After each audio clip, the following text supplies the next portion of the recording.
Hello, and thank you for joining us for AVA Gallery's ArtReach. As always, we'd like to thank today's sponsors. Those include Gail and John Wasson, as well as Goss Logan. Today, I am very happy to be featuring a series of demonstrations by faculty, students, and bench runners currently working from AVA Gallery's Sculptural Studies building. Their processes include ceramics, wheel throwing, hand building, wood turning, woodworking, and blacksmithing.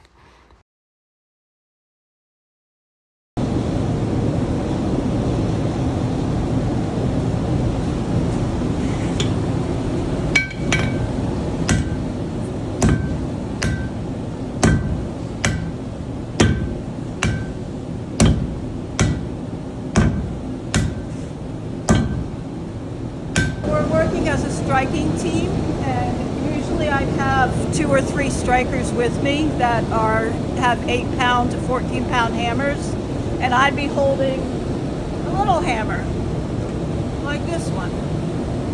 And with this hammer I talk, so I can't do it with my 2.5-pound hammer. With this little hammer I would hit where I want my strikers to hit. If I want them to hit and we're moving the piece, I'll slide my hammer down the piece to tell them that. When I want to turn, I'll hit the anvil with my hammer to give them a breath so I can turn it.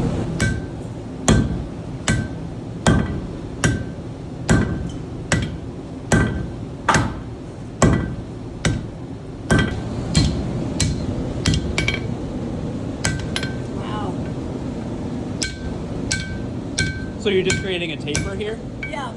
So this will be the handle, and we'll taper it down and make a hook on the end so that he can pick up the fire screen from his fire pit and poke the embers to break them up. These are all railroad ties that get turned into different things, but the handle is what I was exploring with different twists. And blacksmithing, modern blacksmithing especially, it gets very decorative with some very avant-garde, non-traditional twist work and forging. This is more traditional, and this is from my young person's class. These are demos for them. They start by making an S-hook, learning to taper the metal and deform the metal, and then they make a drive hook, which is what this is. And then they move on to making one of these, which is for scraping boots, which is very important in Vermont and New Hampshire. Get all the mud out of your boots. And I don't have a piece. We had a couple in the last class that made a utility rack or cooking rack to hang cooking utensils from. And then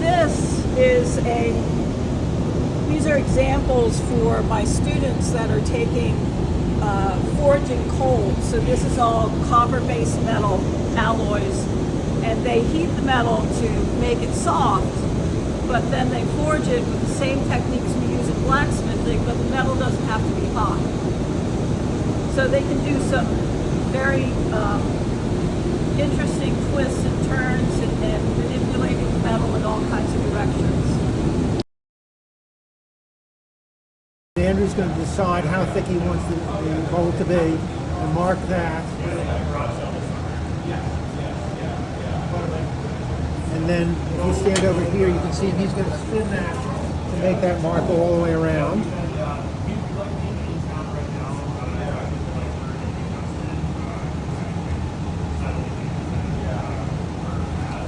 And that looks perfect. And now he's going to turn on the lathe and use a bowl gouge to smooth the interior and take off some more wood.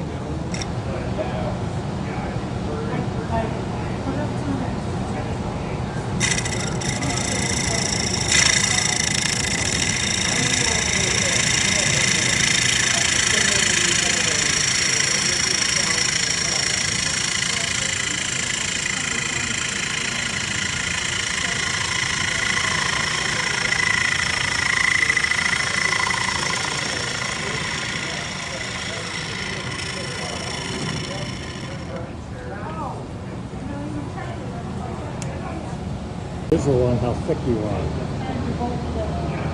So as thick as I still am at the top, I'm quite a bit thinner at the top than I am at the bottom, which is a great place to be because you can always take it away, you can't put it back.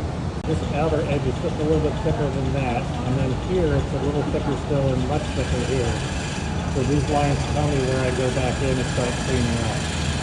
And I want to be really careful here because I want to make sure I keep that nice, crisp, sandable edge.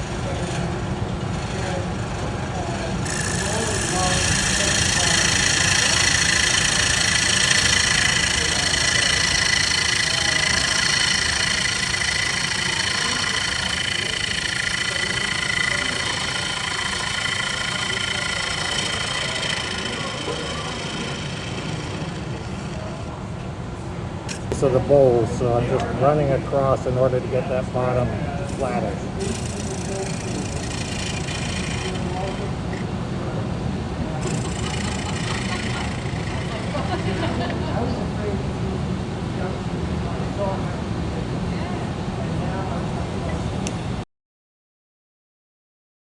So I made a cherry wood hippo bandsaw box that I was able to build a hinge and then a pull drawer.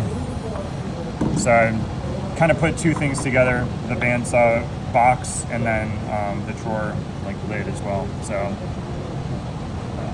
for things that are a little bit more intricate like the hippo, I definitely sketched out profile, top, side, back, and kind of dimensions for everything.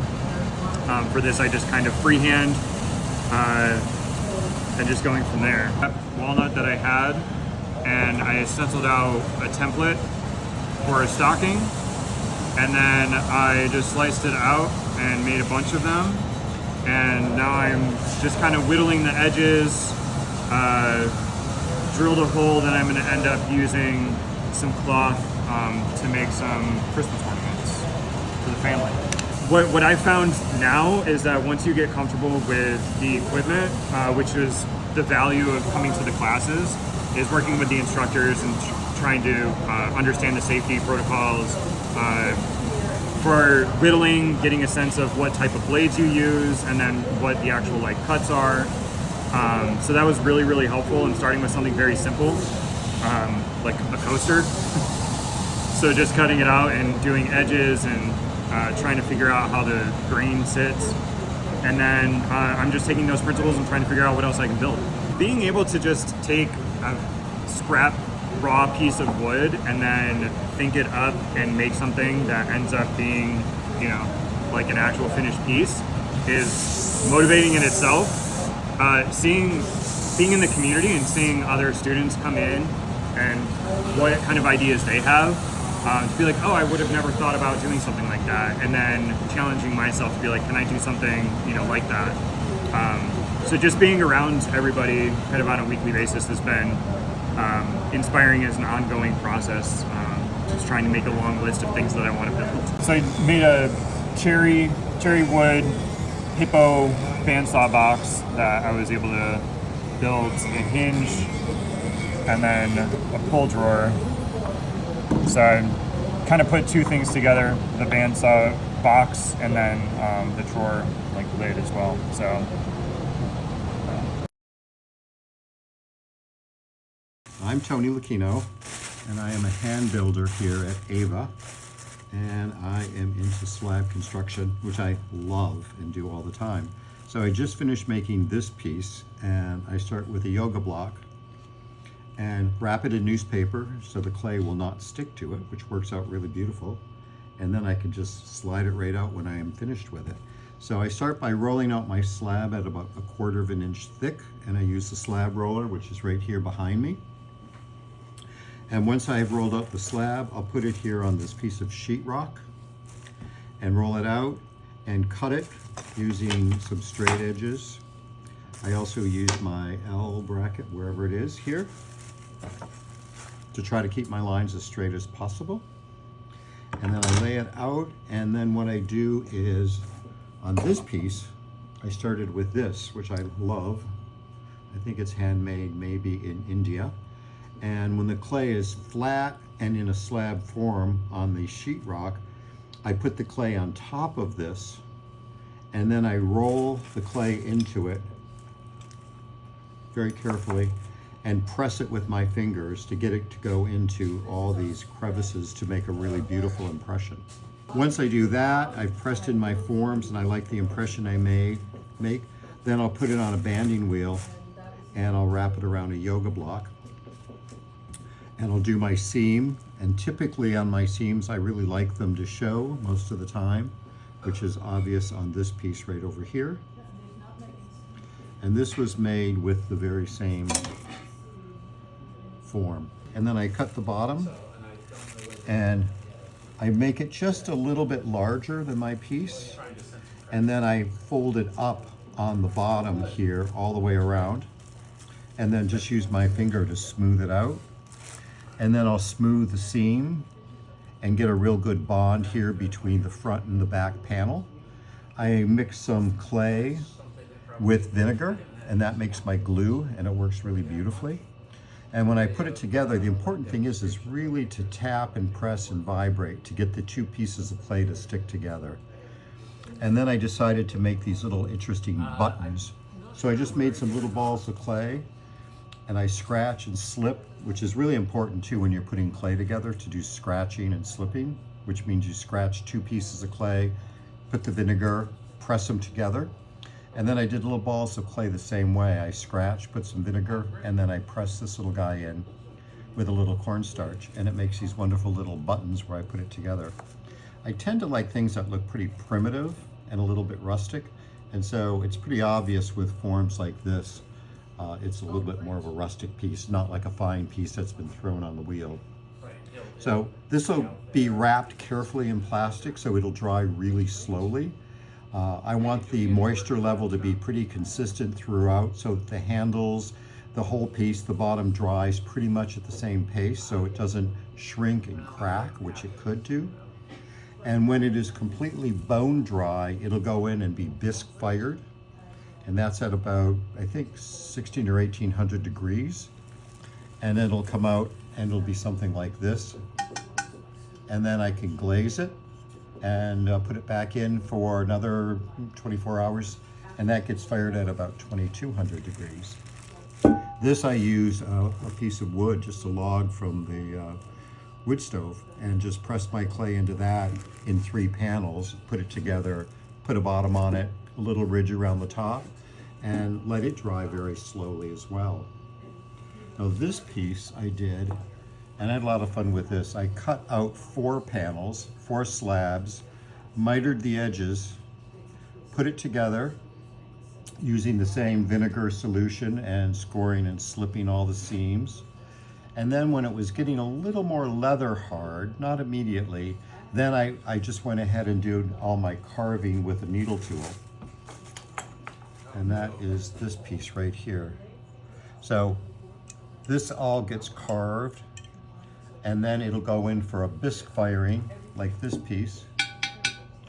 And then what I do is I rub stain into it and wipe it off with a damp sponge. Let that dry, dip it in clear, and then send it through for the final. I didn't dip the whole thing in a solid glaze because it would hide all my details. So by doing a stain first and rubbing it off, I do get to show all my carving, which is really kind of nice. It's strange because I really never know what it's going to be. I just sort of roll out my slab, and for the most part, it just, I decide on the spot what I'm going to do for the most part. I go through phases. I might make, do these for a couple weeks. I might do something like this for a couple weeks in various sizes. And then I'm on to something else entirely. It's just all in my retirement, and I just have great fun doing it. And nothing is super precise. I'd rather it be kind of casual and put it together and just enjoy the process. My name is Tyler Morrison. I'm the technician here at AVA's Cura Fournier Ceramic Center. I'm also a wheel thrower. I make mostly functional work, tablewares. I do some decorative work, but typically when I demo, I like to demo with useful things that will immediately go into some functional purpose. I make almost all of my things in pretty much the same way. I use this very large lump of clay that we'll call a hump. and then I raise up and I make my smaller pieces on top of that hump. This lets me throw small things that otherwise would be very hard to center and pull off the wheel, but it also lets me maintain a level of uniformity without using measuring tools.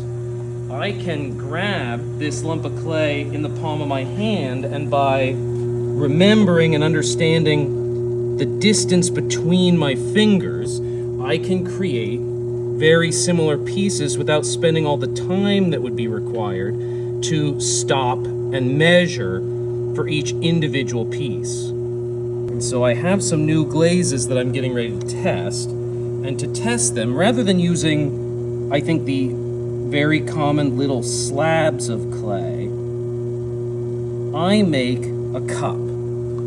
I make it to very similar dimensions and thicknesses every time, and it gives me the chance to show not just the color or the surface texture of the glaze, but all of its effects as it touches different surfaces of an actual piece.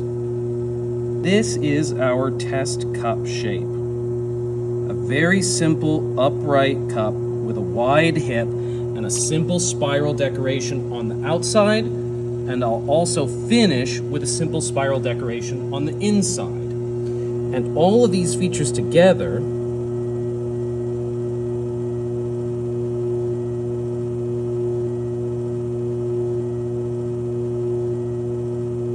once the piece is thrown and it's at about the proportions I like, I'll just take a cotton thread, leave some room to carve a foot, and pop it right off of the wheel like that. And so once that is fired and glazed, we'll end up with something like this. Small carvings show how the glaze responds to texture and cuts. The interior spiral design shows how the glaze pools and breaks across texture on the interior, and the exterior spiral shows how the glaze responds to peaks and valleys in the surface of the cup. The base of the cup at the end will show the color of the clay. This is a black clay that I've been experimenting with recently. These are our glazes here at AVA. We have a couple more, but these are our well-tested varieties of glaze. We've been using these glazes, some of them for about 4 years since I mixed the first batch right before the pandemic when we started to build this program up. The wall here shows how the same glaze changes across different clay bodies. You can notice kind of how the glossy clear is brighter and more clear white on the porcelain. This wall not only shows us the glazes, but it shows us the clay bodies. And we can see things like the slight transparency in the porcelain clay.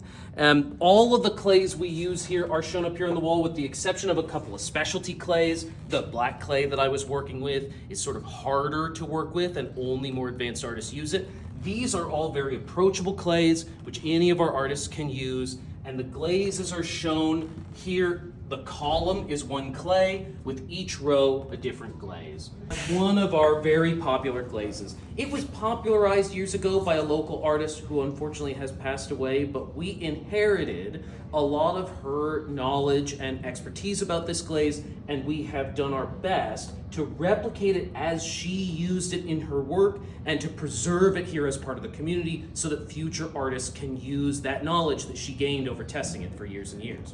This glaze is called Waterfall Brown. It has a very dynamic outcome. We can see it here on a stoneware body where it gets reddish amber colors and flowing silica greens, and here on a porcelain body where the lighter, high intensity white of the clay causes the amber reds to turn more of a light yellow, and the silica green takes on a brighter and more dynamic character with some pooling and interesting effects, just to show how the same glaze can be so affected by the clay body.